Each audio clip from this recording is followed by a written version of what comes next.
Здравствуйте, ребята! Тема 7-го урока – определение силы, действующей на объект, погруженный в жидкость. Сегодня на уроке мы изучим, как силы действуют на тело, погруженное в жидкость, и познакомимся с физическими основаниями воздухоплавания. Почему вес тела в воде меньше веса тела в воздухе? Известно, что всякая жидкость давит на погруженное в нее тело со всех сторон, и сверху, и снизу, и с боков. Так почему же на тело, погруженное в жидкость, действует выталкивающая сила, которая всегда направлена вверх? Как опытным путем можно определить величину выталкивающей силы? С помощью динамометра. Вначале погрузим тело в жидкость и измерим, сколько оно будет весить в жидкости. Затем вытащим тело из данного сосуда и просто его взвесим. А затем возьмем разность показаний. То есть разность показаний и будет являться нашей выталкивающей силой. Факт в том, что тело, взвешенное в жидкости, будет весить меньше, чем в воздухе. Поэтому выталкивающая сила будет равна разности веса тела в воздухе и веса тела в жидкости. Жидкость практически несжимаема и вытесняет тело, занимавшее ее место. Это и является причиной действия на тело жидкости выталкивающей силы, направленной против сил тяжести.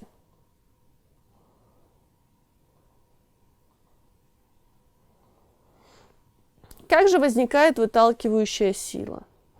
Опять возьмем куб и посмотрим, как давление оказывает на верхнюю и на нижнюю грань. При этом высоты верхнего слоя и общее погружение тела нам известны. То есть нам необходимо доказать, что P1 всегда будет меньше, чем P2. Так как сила давления жидкости на верхнюю грань всегда меньше силы давления на нижнюю грань, по этой причине на тело, погруженное в жидкость, будет действовать сила, направленная вверх. Она выталкивает тело из жидкости. И мы ее с вами можем назвать не только выталкивающей силой, но и Архимедовой силой. Рассчитаем нашу выталкивающую силу. Давление на жидкость на верхнюю грань будет равно P1 ρ жидкости GH1. Сила давления на верхнюю грань F1, это P1 на S1. То есть получается ρ жидкости GH1 и S. Давление жидкости на нижнюю грань будет равно P2 равно ρ жидкости G умноженное на H2. Продолжим наш вывод. Сила давления на нижнюю грань будет равна произведению давления на S. Подставляем ρ жидкости GH2 умноженное на S. Так как высоты разные, соответственно H2 больше H1, то и P2 больше P1. И поэтому F2 тоже будет больше F1. Найдем разность. Получается, что F2 будет минус F1 равно разности данных формул. Так как основная часть ρ жидкости G и S одинаковые, мы можем их вынести. И останется у нас в скобках разность H2 минус H1. Так как произведение высоты на площадь – это и есть наш объем. И получаем с вами, что G ρ жидкости умноженное на V. То есть масса жидкости на G. Это и есть вес вытесненной жидкости телом, что и составляет нашу выталкивающую силу. То есть, какой можем сделать вывод? Что выталкивающая сила равна весу вытесненной телом жидкости. Теперь еще раз повторим, как же у нас при каких условиях может плавать наше тело. Тело тонет, то есть опускается на дно, если сила тяжести больше силы Архимеда. Тело плавает, то есть может находиться в любом месте жидкости, если сила тяжести равна силе Архимеда. И тело всплывает, то есть поднимается из жидкости, если сила тяжести меньше силы Архимеда. Рассмотрим случай, когда тело всплывает, то есть поднимается из жидкости. Сила тяжести будет меньше силы Архимеда.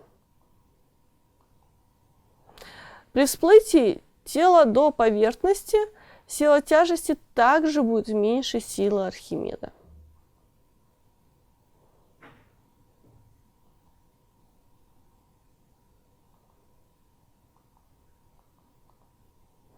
То есть при дальнейшем всплывании тела вверх Архимедова сила уменьшается, так как уменьшается объем части тела, погруженной в жидкость. Тело будет всплывать до тех пор, пока Архимедова сила не станет равной по величине силе тяжести. После этого тело будет всплывать. Архимедова сила стала равна весу жидкости в объеме погруженной в нее части тела. То есть мы всегда берем объем погруженной части тела. Проведем еще один эксперимент. Погрузим в жидкость брусок, соответственно, часть воды выльется в сосуд.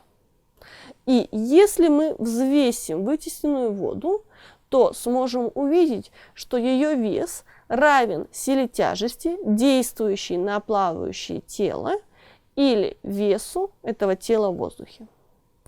В сосудах плавают одинаковые тела. Как вы думаете, в каком из сосудов будет находиться вода морская и спирт? Мы с вами должны будем посмотреть на плотность данных веществ. То есть, чем больше будет плотной жидкости, тем меньшая часть тела будет погружена в жидкость. И основываясь на этом, мы сможем определить, в каком из сосудов вода морская или спирт находятся. В воде плавают 3 тела шарообразной формы равного объема. Как вы думаете, плотность какого тела будет больше? Итак, для того, чтобы определить нам, какая же плотность тела будет больше, мы должны знать, что чем меньше плотность тела по сравнению с плотностью жидкости, тем меньшая часть тела погружена в жидкость. Поэтому можно легко определить, что наибольшая плотность тела будет у шарика B, а наименьшая плотность будет у шарика C, так как большая часть этого шара всплыта над поверхностью воды.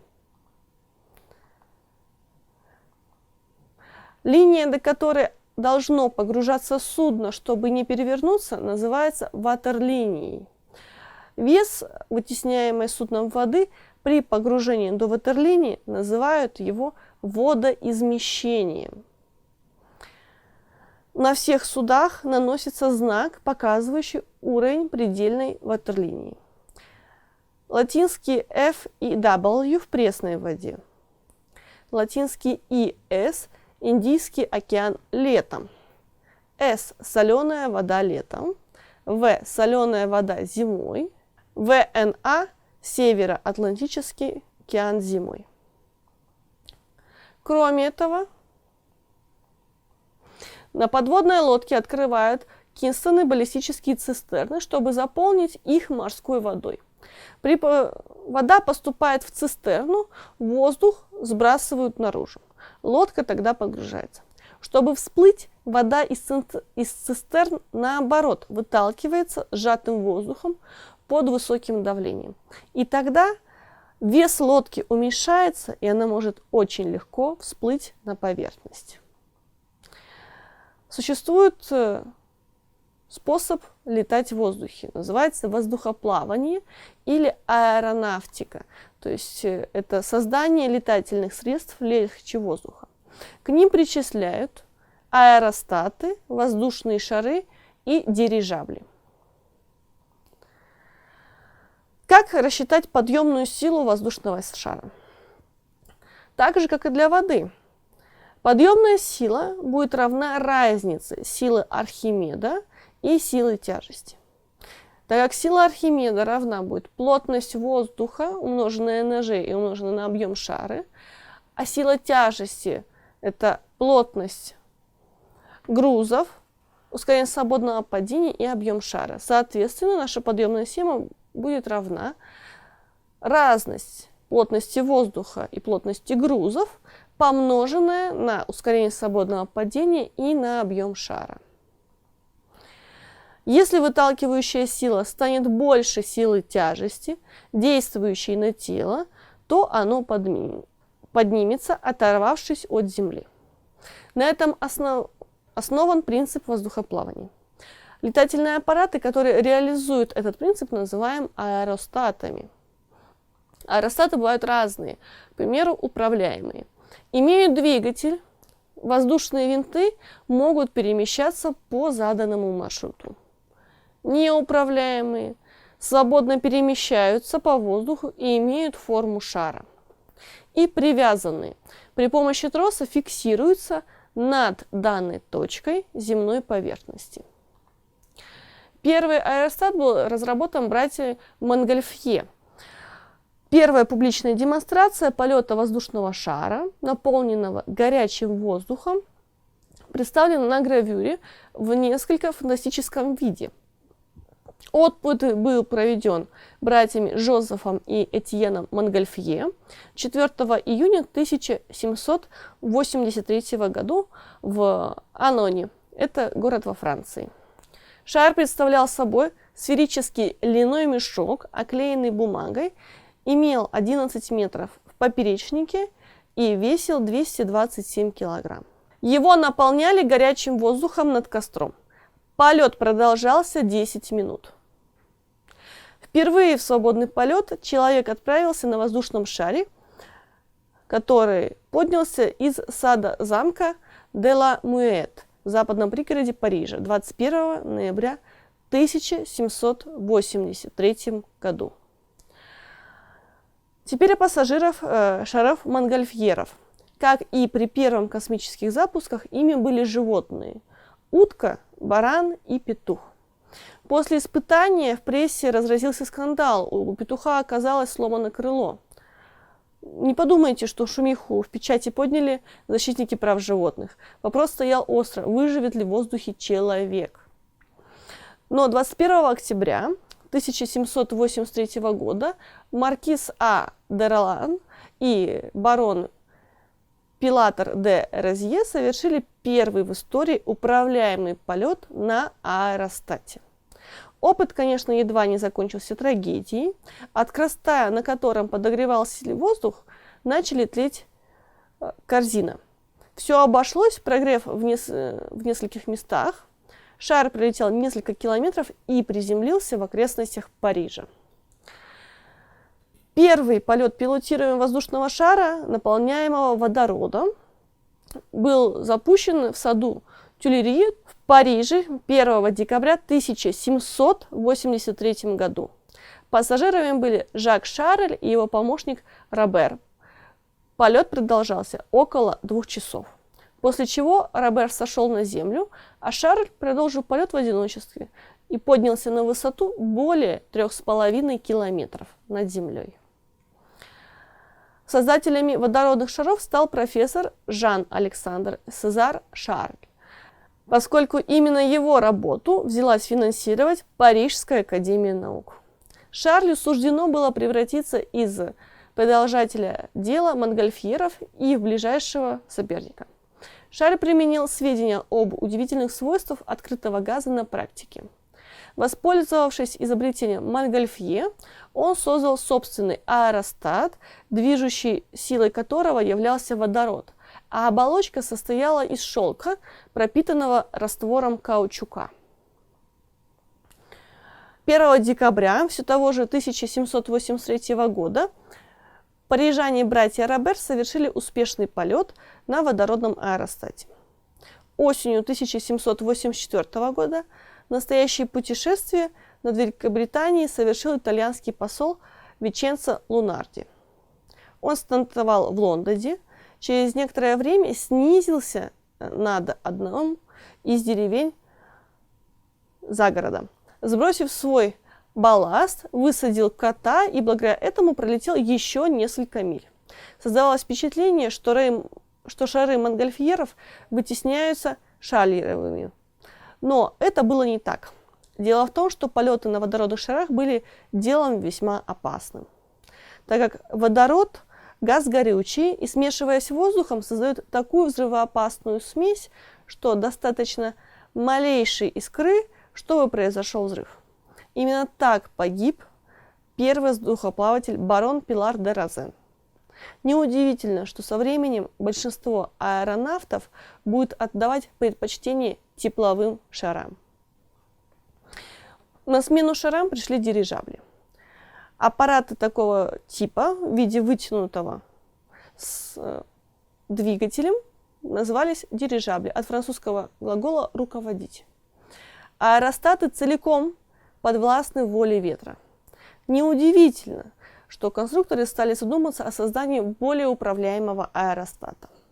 Кроме этого, появились еще другие аппараты. Они называются стратостаты. Это специальные воздушные шары с герметически закрытой кабиной для экипажа, изобретенные бельгийским ученым Огюстом Пикаром. Были единственным средством до полета в космос для достижения очень больших высот.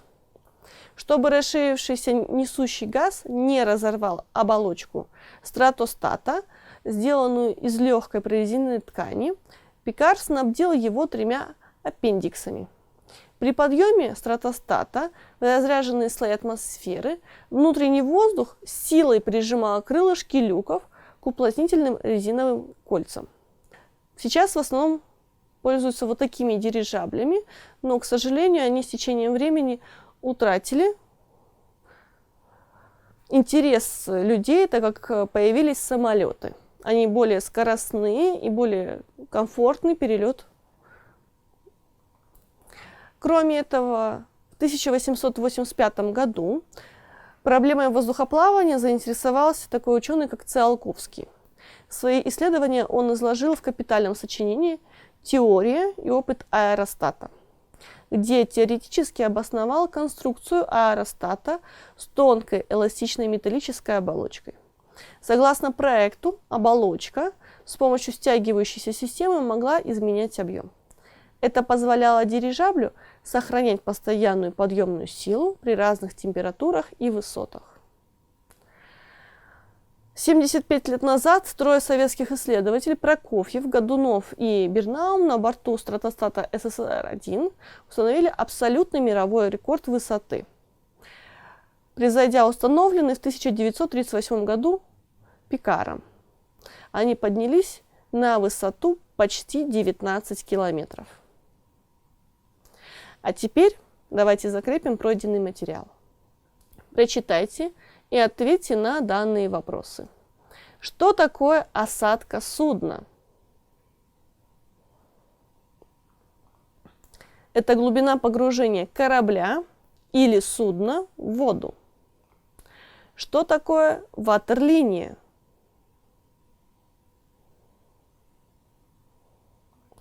Это линия на борту, на которой судно погружается в воду при нормальной осадке. Какие аэростаты называются управляемыми? Они имеют двигатель, воздушные винты и могут перемещаться по заданному маршруту. А теперь оцените свою работу на уроке. Если вы поняли весь материал урока очень хорошо и вам было интересно, можете поставить себе этот смайлик. Если вы поняли материал урока, но вам не всегда было интересно, можете поставить себе этот смайлик. Если вы поняли не все, но вам было интересно, можете поставить себе этот смайлик. И если вы, к сожалению, ничего не поняли и вам было скучно на уроке, можете поставить себе этот смайлик. Спасибо вам большое за внимание и до новых встреч!